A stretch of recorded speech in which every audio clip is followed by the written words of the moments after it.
Halo, selamat siang teman-teman BKP1. Bagi teman-teman yang lagi mengerjakan GSM atau melayout GSM, alangkah kalian baiknya itu adalah membuat grid dulu gitu. Jadi beberapa yang asistensi ke saya itu ada yang masih sangat berantakan gridnya gitu. Jadi misalkan ini kita berbasis pada grid ya, misal ada 5 gitu. Kita buat aja satu gitu kan.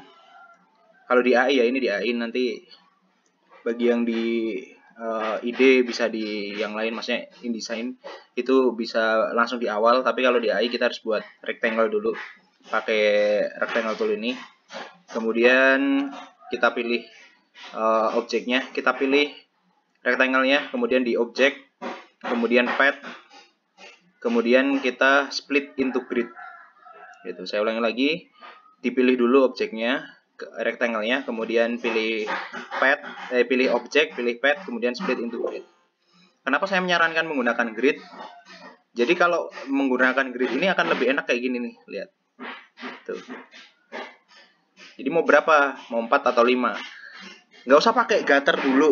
Kalau gutter kan ada apa namanya? Ada jarak antar spasi. Nggak usah pakai ini dulu aja. Yang di grid dulu.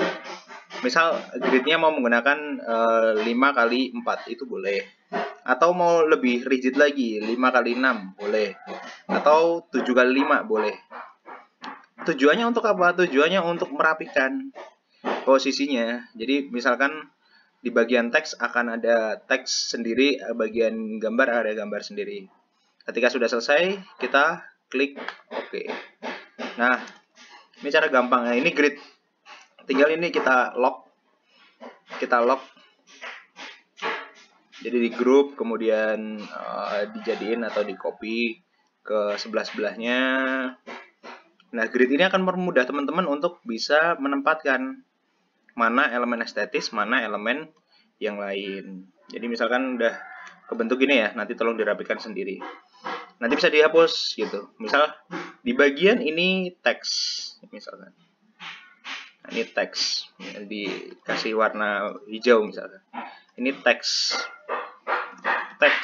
gitu kan.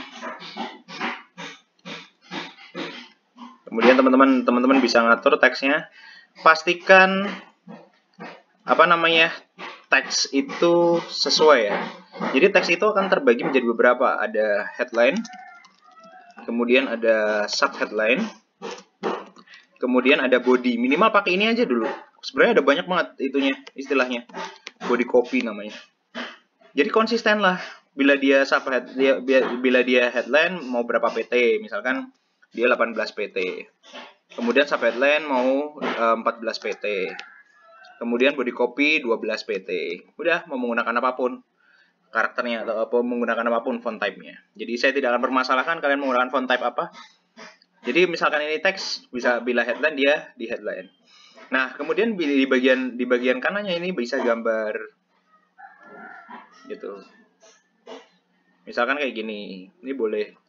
Nah, ini dasar layout ya namanya, teman-teman. Namanya dasar layout. Sehingga ketika kita bicara tentang enak dibaca atau tidak enak dibaca, itu berbasis pada tulisan. Karena kalau kalian tulisan gitu, apabila dia sepanjang ini misalkan, tulisan sepanjang ini itu males bacanya. Itulah kenapa di koran itu tulisannya dibagi menjadi 2. Gitu. Kalau tulisan teks itu sepanjang ini itu males banget. Biasanya. Gitu. Atau mau di separuh gini boleh, nggak apa-apa. Jadi basisnya adalah grid ini. Misalkan ini sampai berapa sih? 1, 2, 3, 4, 5, 6. Nah, misalkan sampai sini. Teksnya begini. Nah, ini boleh gitu. Jadi yang lain bisa layoutnya bisa di bagian elemen desain yang lain. Ini teks. Teman-teman bisa eksplorasi lebih jauh lah berkaitan dengan hal ini gitu kan. Nah, misalkan kita ganti ke yang bagian lain, misalkan ada elemen estetis yang lain, misalkan elemen estetisnya bentuknya seperti ini. Gitu kan? Kemudian kita kasih warna apa aja lah. coklat misalkan, ya kan?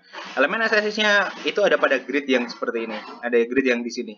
Maka kita atur dulu supaya dia tidak melebihi grid. Supaya apa? Supaya keterbacaan teksnya itu tidak terganggu gitu.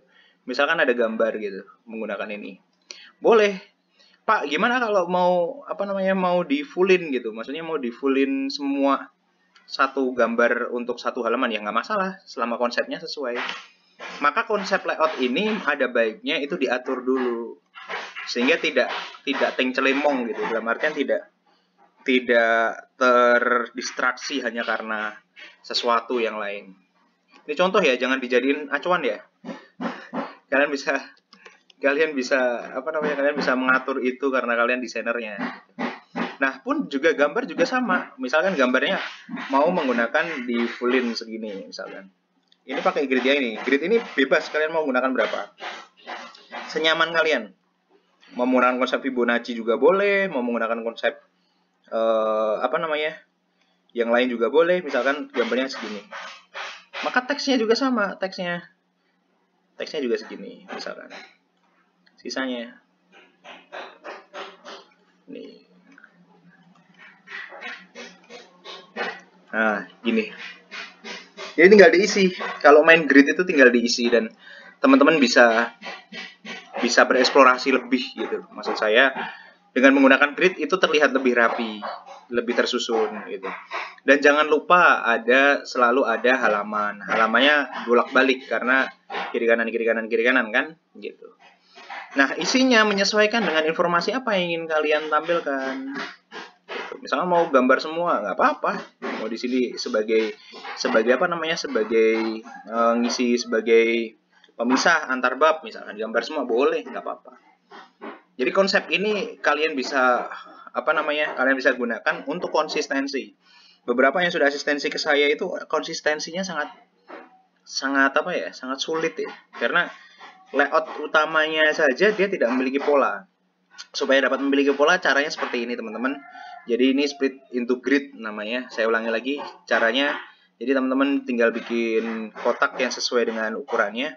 Konsistensi terhadap kotak tersebut, gitu kan? Konsistensi terhadap kotak tersebut. Kemudian kalian pilih objek, kalian pilih pad, kemudian split into grid.